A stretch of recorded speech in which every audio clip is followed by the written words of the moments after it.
No están siendo fáciles los últimos días de Jacob Achuel al frente del área de gobernación. El todavía consejero ha tenido que hacer frente con apenas unas horas de diferencia a la detención de dos agentes de la policía local en dos actuaciones policiales diferentes. De un lado, la operación abierta contra el blanqueo de capitales procedentes del narcotráfico y de otro, la detención de un agente por una presunta agresión sexual. Achuel ha manifestado su preocupación por la alarma social que estos hechos pueden generar y también su dolor porque este tipo de hechos se produzcan en el cuerpo del que es responsable. Mire, me preocupa desde luego la alarma social, por supuesto que sí, hay que tener en cuenta que es un colectivo de 300 personas, creo que ya sobrepasamos las 300, y me duele muchísimo que este tipo de casos pueda suceder dentro de un cuerpo con para mí, con la consideración que me tiene. Y esto es paralelo además, y no menos importante, al profundo dolor que me produce. Pese a ello, Achuel ha pedido respeto para el resto de la policía local y ha explicado que en estos momentos ya está en marcha la apertura de expedientes disciplinarios, nombrándose instructor y secretario durante esta misma mañana. Lo primero que hace la policía local es emitir un acta que me remite a mí solicitándome la apertura de expediente disciplinario si consideran que los hechos son suficientemente graves, que parece ser que pudiera ser que sí, y sugiriéndome el nombramiento de instructor y secretario. Eso se está realizando a lo largo de esta mañana, a la 1 concretamente. Se me va a presentar a la firma con esa sugerencia, porque es de obligado cumplimiento que me sugieran instructor y secretario, e inmediatamente yo firmo el decreto de apertura de expediente disciplinario. Como es un tema judicial, en estos casos lo que se hace es que el expediente disciplinario se deja en suspenso hasta tanto no se resuelva judicialmente el caso. ¿Por qué motivo se hace así? Para evitar que prescriba los 6 meses.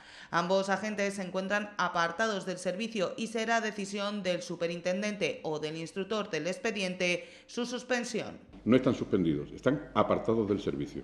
Ese es el término. Suspendido del servicio tendrá que ser a iniciativa del jefe de policía o del instructor. Dos de los detenidos en la operación desarrollada por la Guardia Civil en Ceuta y Málaga contra el blanqueo de capitales procedente del narcotráfico han ingresado en prisión comunicada y confianza, según han confirmado fuentes judiciales. Otras 4 personas han quedado en libertad con cargos. Las precisadas fuentes confirman que se investiga un presunto delito de blanqueo de capitales y que el juzgado mantiene el secreto sumario sobre las investigaciones. Unas investigaciones que partieron precisamente del juzgado número 1 de la ciudad autónoma, que además de la detención de varias personas, tanto en Ceuta como en la capital costasoleña, ordenó el registro de varios inmuebles en Postigo, Avenida de Lisboa o Alférez Provisional, lugares en los que se encontró abundante documentación y llamativas cantidades de dinero.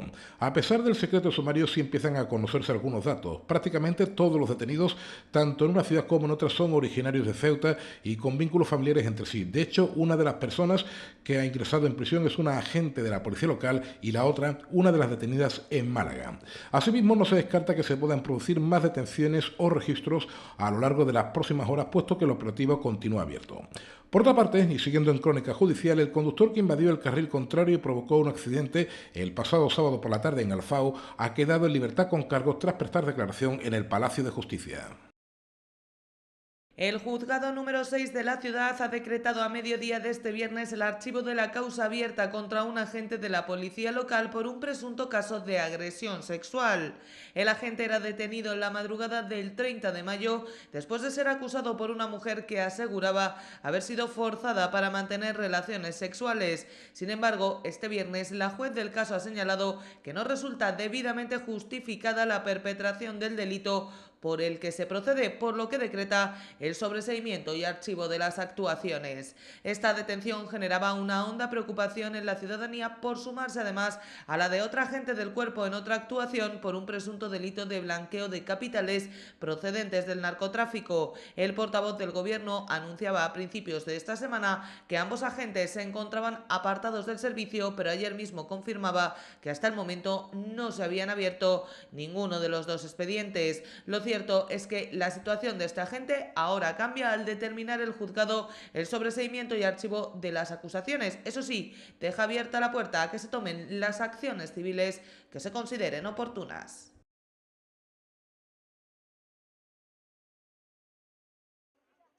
La Federación Provincial de Asociaciones de Vecinos ha vivido este lunes una de las mañanas más tensas que se recuerdan y ya es decir, en los últimos años en el movimiento vecinal. Un grupo de desempleados teóricamente convocados de manera libre a través de WhatsApp se concentraba para exigir explicaciones sobre la política de contratación de las Brigadas Verdes.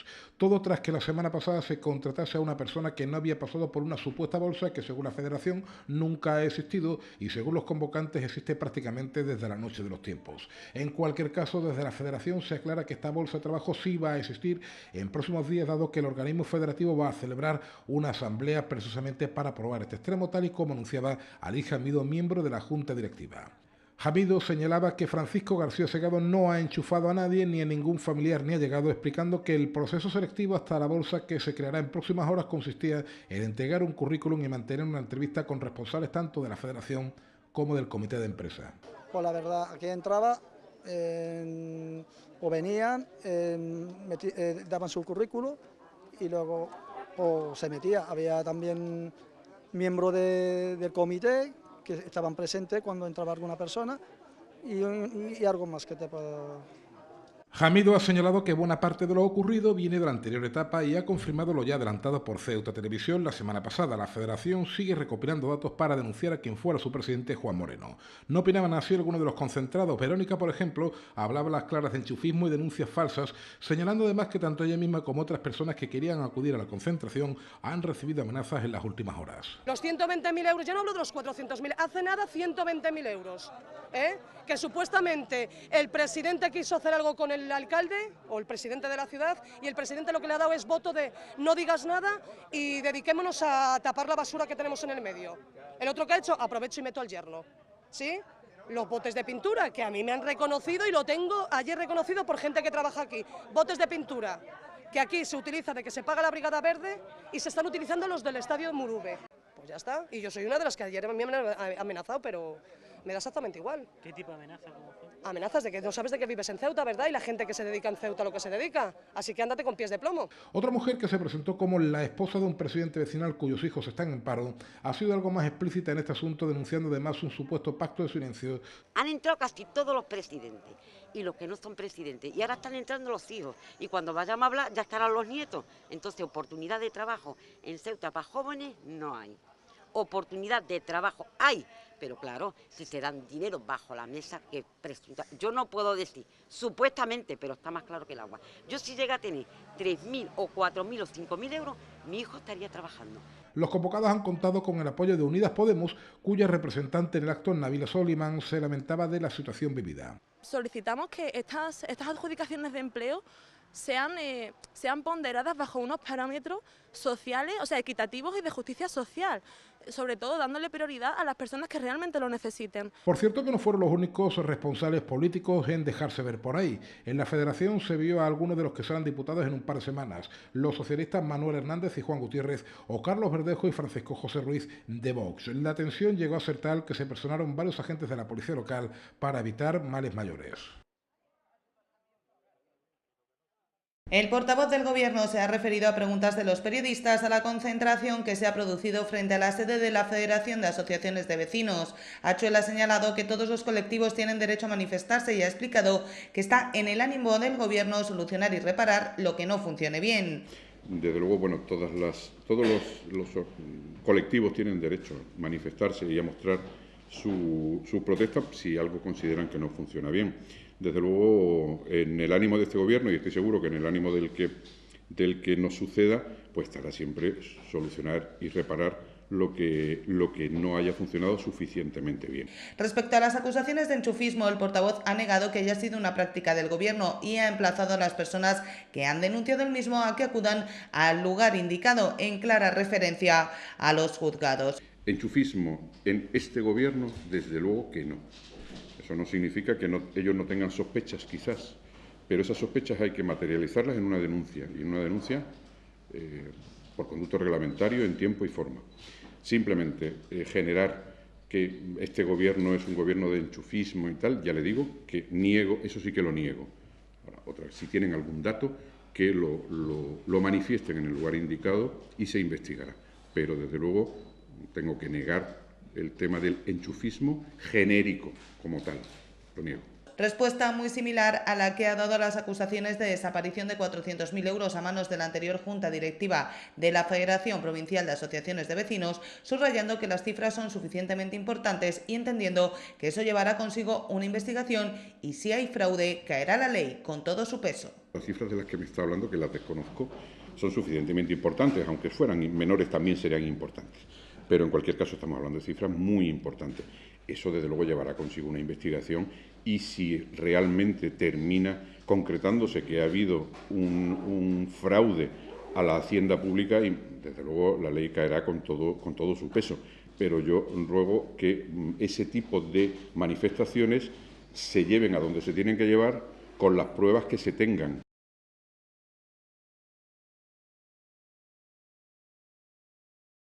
Balearia ha sido la adjudicataria del contrato de interés público en el Estrecho, según informa la propia entidad. La empresa explica que la Administración ha considerado que la propuesta presentada por Balearia era la oferta de mejor calidad-precio. En este sentido, cabe destacar que la naviera se ha adjudicado el concurso por un importe de 283.000 euros. Asimismo, Balearia ha presentado una reducción del 15% de las tarifas máximas fijadas en el contrato. La entidad destaca la valoración que ha recibido por parte del Ministerio de Fomento el ferry Paseo per Formentera, construido en 2010. La compañía resalta en este sentido que el citado buque se ha convertido en referencia de fiabilidad en el Estrecho al no registrar cancelaciones ante situaciones meteorológicas adversas. Cabe destacar, dice Balearia, que el Paseo es uno de los buques mejor valorados de la compañía, con una puntuación de 8,6 sobre 10 en las encuestas de satisfacción de los clientes realizadas por la empresa Investrategia en 2018. Por último, y en palabras de Adolfo Autor, presidente de la compañía Balearia, sigue apostando por la innovación, la ecoeficiencia de la flota y la responsabilidad con el territorio para ser más competitivos. El nuevo contrato de interés público entrará en vigor el próximo 1 de julio. El registro de horarios de trabajadores es obligatorio en casi el 100% de las empresas de Ceuta desde el 12 de marzo, con tan solo unas pocas excepciones. En este caso, por ejemplo, los autónomos lógicamente, los socios cooperativistas y también deportistas, artistas y demás. Esos son los casos especiales. Quiere decir que en Ceuta prácticamente casi el 95% de las empresas tienen que adaptarlo. No es una normativa nueva, pero ha sufrido cambios que entraron en vigor el 12 de marzo, aunque se ofreció una moratoria de 2 meses que ha concluido el 12 de mayo, quedando inexorablemente activa desde ese momento. De hecho, ya existía, lo que pasa es que la ley cambió el 12 de marzo del presente año, han dado una moratoria de 2 meses más, quiere decir 12 de mayo, entró en vigor y muchas de las empresas no están al día ni saben cómo hacerlo. La Cámara de Comercio ya ha advertido a las empresas sobre que se están realizando inspecciones para comprobar que el registro está funcionando en los centros de trabajo. A una guardería que tenemos nos llegó el jueves pasado y efectivamente nos pidió el registro horario, se interesó por él, lo tenemos de forma telemática, entró y claro, lógicamente no estaba la persona de recursos humanos, no pudo, digamos, ver cómo funcionaba, pero sí vieron cómo se registraba y cómo se salía. Las consecuencias de no tener el registro son serias y pueden derivar en multas. Las multas andan desde 626 euros hasta 6.250 euros. Depende del volumen de facturación, depende de la empresa. Las jornadas de la Cámara tenían como objetivo solventar las dudas sobre cómo poner en funcionamiento el registro y las diferentes opciones que existen. ¿Cómo lo hago en papel? Digo, pues sí, en papel sí funciona. ¿Cómo lo hago? ¿Con una aplicación que he encontrado por internet? Pues sí. Pero siempre teniendo en cuenta la inmediatez. Cuando hablo de inmediatez significa de que alguien llegue y te lo pide directamente y se lo puedas dar. Por ejemplo, en nuestro caso en Academia SOCE, Academia ECO, que somos nosotros, somos unos 60 trabajadores. La ley dice que tienes que tener directamente 4 años la documentación. Pues multiplica 60 trabajadores por no sé cuántos folios, al fin y al cabo en 4 años, yo he hecho la cuenta y me sale 2.880 folios. Quiere decir, viene la inspección y le digo, toma. Entonces, ¿qué es lo que ocurre? Que lo interesante sería instalar procedimientos telemáticos para cuando venga la inspección, de un clic, le puedo exportar en Excel, por ejemplo, los registros, y sea mucho más sencillo. La inspección ya está pidiendo los registros, por lo que las empresas tienen que apresurarse en ponerlos en funcionamiento para evitar las consecuencias. La situación en la cárcel de Fuerte Mendizábal es insostenible y el conato de motín del viernes por la noche se veía venir. En ello han insistido en la mañana de este martes miembros del sindicato SESIF, como Juan de la Cruz Martín, que han aclarado algún detalle más sobre lo vivido en el penal ceutí el pasado viernes. De entrada no fue una pelea entre internos en la que los funcionarios se llevasen algún empujón o golpe al separar, cosa que dicen forma parte de una cierta normalidad, sino un conato de rebelión en la cárcel. Se produjo una agresión a funcionarios, se produjeron amenazas de muerte hacia él, hacia su familia, se produjeron falta de respeto como escupirles a la cara, en fin, empujarlos, tratar de golpearlos. Fue una situación muy tensa y muy violenta. En cuanto a los medios con los que cuenta el penal de Ceuta, son modernos. En efecto, en octubre se cumplirán 2 años desde su inauguración, pero la falta de personal los hace prácticamente inservibles. Más personal, porque no tenemos medios. Mientras no tengamos personal, todos los medios materiales, todos los medios que tenemos a nuestra disposición, que reconocemos que son unas instalaciones muy modernas, no nos sirven de nada. No sirven de nada porque cuando hay una pelea, cuando hay un incidente como este, si no tenemos funcionarios que intervengan, lo repetiremos una vez más, las cámaras de seguridad no nos sirven, lo único que hacen es ser testigos, el búnker no nos sirve, aunque sea un lugar aislado. Tiene que haber un funcionario, en definitiva, que actúe, que les coja, que los separe y que los aísle. Afortunadamente, las heridas físicas sufridas por los funcionarios no han sido de excesiva gravedad, aunque sí han recibido algunas amenazas. Bueno, ellos tienen ciertas contusiones que han recibido. Dese usted cuenta que son varios internos los que se pelean de modo conjunto. Ellos tienen que actuar, meterse por el medio y es inevitable en esos casos que se reciban golpes. Lo más grave, lo más significativo es que hay amenazas de muerte. Todos sabemos que en Ceuta estas cosas, desgraciadamente, aunque ocurren menos, han ocurrido en el pasado. Esta ciudad es muy pequeña. Y cuando a alguien se le dice, sabemos dónde vives, sabemos quién es tu familia, escupir a un funcionario, pues yo entiendo que no es una actitud que a nadie le pueda gustar. Lógicamente están afectados y les deseamos que tan pronto se restablezcan de esta situación que han tenido que vivir. Los sindicalistas han agradecido la rápida disposición de Francisco Delgado, director del centro penitenciario, que se reunió con ellos a primeras horas de la mañana del lunes. La delegada del Gobierno, Salvadora Mateos, recibirá a una representación sindical en próximas horas.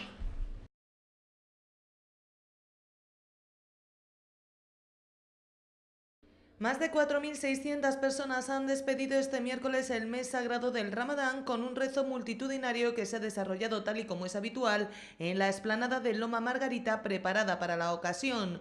Una jornada en la que la comunidad musulmana de Ceuta pone punto y final al mes del ayuno, no solo con este rezo, sino también con la visita a familiares y conocidos para felicitarles y vivir un día de paz y convivencia, tal y como ha explicado el delegado de la Comisión Islámica, Hamido Mohamed. Hoy se culmina este mes primero con la oración y luego con la visita a la familia y saludar a todo el mundo, felicitar a todo el mundo para que sea un día de paz y de convivencia.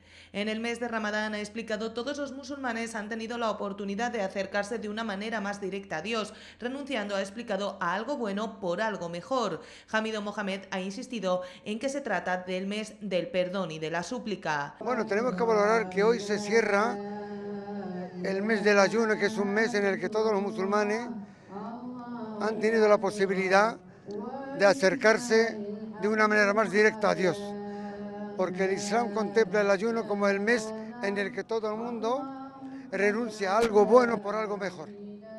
Y por lo tanto es el mes del perdón, es el mes de la súplica, es el mes de la recitación del Corán. Respecto a que un año más el final del Ramadán no se haya incluido como festivo en el calendario laboral, el delegado de la Comisión Islámica ha explicado que será algo necesario en un futuro, especialmente porque ha quedado demostrado que la mayor parte de la comunidad musulmana no trabaja durante esta jornada, por lo que la ciudad, ha insistido, deberá valorar que en un periodo no muy lejano se pueda disfrutar de este Eid al-Fitr como festivo. El día festivo debe de ser en un futuro algo necesario, porque además lo vemos desde el punto de vista físico. Se ve que la gente en ese día, prácticamente todo el mundo no trabaja, y por lo tanto creo que la ciudad debe de valorar que en un periodo no muy lejano podamos gozar de un día festivo como el de hoy. El proceso para donar sangre dura poco tiempo y es bastante sencillo de realizar, tan solo exige un poco de voluntad. En principio al donante se le toman los datos para registrarlo y luego ya le hacemos un pequeño reconocimiento, le tomamos la tensión, le miramos a ver si tiene anemia, miramos la hemoglobina, y si no hay nada que le impida donar de tratamiento, medicamento, que se haya operado de algo, alguna cosa, pues pasa ya lo que es el acto de la donación en sí. Se toma una camilla donde va a estar unos 10-15 minutos y ahí procederemos a hacerle la extracción de sangre. El procedimiento tarda, dependiendo de la vena, 5 a 10 minutos. Una vez que termina, se le dice que se presione fuerte durante 5 o 10 minutitos también, que se quede sentadito un ratito y ya se levante y pase ya al bar a tomarse un refresco. Lo importante sobre todo es recuperar el líquido. Luego, más o menos, entre que entra a tomar los datos y sale, pueden tardar 20 minutos. La mayoría de las personas pueden donar sangre y cada donación ayuda a 3 enfermos. Todas las personas que tengan entre 18 y 65 años, que estén bien de salud y que por supuesto tengan ganas de ayudar a los demás, porque cada vez que dona le ayudamos a 3 enfermos. En verano se hacen especialmente necesarios los donantes, ya que debido a diversos factores, muchos habituales no están disponibles. En verano, lo ideal sería que todo el año hubiera entrada de sangre, los donantes vinieran a donar de forma cíclica, cada 2 o 3 meses, y que la sangre esperara al enfermo. No ocurre así por muchas cosas, ¿no? Pero en verano es una época mala porque los donantes habituales se van de vacaciones. Hay muchísima gente de vacaciones, los sitios de playa y de turismo aumentan la población. Y luego además pues el tema de las vacaciones que está entrando, saliendo, que es otro ritmo de vida distinto, las playas es más difícil también acceder al donante en las playas y claro, bajan las donaciones, pero se sigue operando, hay más accidentes de tráfico, en fin, que los enfermos siguen estando ahí. Además del procedimiento estándar de la donación de sangre, también se puede donar plasma, que es otro producto muy necesario. De la sangre, nosotros separamos la sangre en los 3 componentes que se utilizan en transfusión, que son los glóbulos rojos o concentrado de Matías, el plasma, que es la parte líquida de la sangre, y las plaquetas que van suspendidas en plasma. Y a cada enfermo se le pone lo que necesita. Pero además tú puedes donar directamente lo que es el plasma, que son las máquinas que traemos. La donación de plasma pues es importante porque aunque tarda un poquito más, se tarda unos 30 minutos, pero se saca mayor cantidad, en vez de 200, que es lo que sacamos de una bolsa de sangre, se sacan 600. Y el plasma es fundamental para enfermedades como la hemofilia o otras enfermedades que le faltan factores de coagulación, para enfermos que tienen problemas de coagulación de la sangre. De ahí se sacan las inmunoglobulinas, o sea, el plasma es el líquido de oro que se aprovecha todo. Debido a las fiestas patronales de agosto, la siguiente cita con la donación se retrasará un par de días, posponiéndose hasta el 6 y 7 de agosto. La tercera edición del Caballa Rock ha reunido este sábado en el Auditorio de la Marina a los amantes de la música para disfrutar de todas las variantes de este estilo musical que sigue arrastrando a fieles por todo el mundo. Una variedad que en este caso se traduce en la participación de 12 grupos diferentes, tal y como ha explicado el organizador del evento. Vamos a ver desde versiones, que Elfo, que es el grupo que abre, que hacen versiones de los años 80, Bainosis también hacen versiones de los años 80, 90, después tenemos un grupo de Tetuán, Obsession, que hace un grupo así indie, alternativo, es un rock alternativo, y después tenemos el Leroy One Stone, que es un grupo de reggae, que se va a hacer a las 3 de la tarde para dar la bienvenida al veranito ya de Ceuta, y a partir del Leroy One Stone, rock and roll, va a haber rock más convencional, tipo soul, tipo ska, hasta heavy metal, va a haber hardcore, y va a haber también rock tradicional de José Antonio García, que es la mitad de 091, rock andaluz español típico, y después tenemos a Esnágora, por ejemplo, que hace hardcore, a Elixir, que es un grupo que hace versiones, que hace un estilo a grupos de rock americano sureño de los años 70, cosas así, con su puntito heavy, y por supuesto la cabeza de cartel, que es Obús. Grupos que van desde el plato fuerte, Obús, que actuará a última hora de la noche, a Obsesión, llegados desde Tetuán, donde este tipo de música pretende renacer tras la separación de muchos de los grupos que habían sido representantes de este estilo. La verdad es que hay pocos grupos en Marruecos en general, y en Tetuán más ya últimamente ya no hay grupos. Todos los grupos que tocaban o sea el estilo rock o como hard rock, un poco más yendo al heavy metal, ya todos se separaron, así que creo que somos los últimos así que que estamos todavía tocando juntos. El Caballa Rock alcanza su tercera edición con más fuerza que nunca y la vista puesta en el futuro con el objetivo de convertirse en una cita ineludible al inicio del verano en la ciudad, una consolidación que no ha sido fácil, pero que ya es una realidad. Ya la tercera es difícil de conseguir, con eso ya creo que estamos establecidos, ya nos van abriendo las puertas, que eso es muy importante. Y la verdad que esperemos que haya 4, 5, 6, y como bien dice, pues mira, no sería una mala manera de darle la bienvenida al veranito aquí en Ceuta, con rock and roll.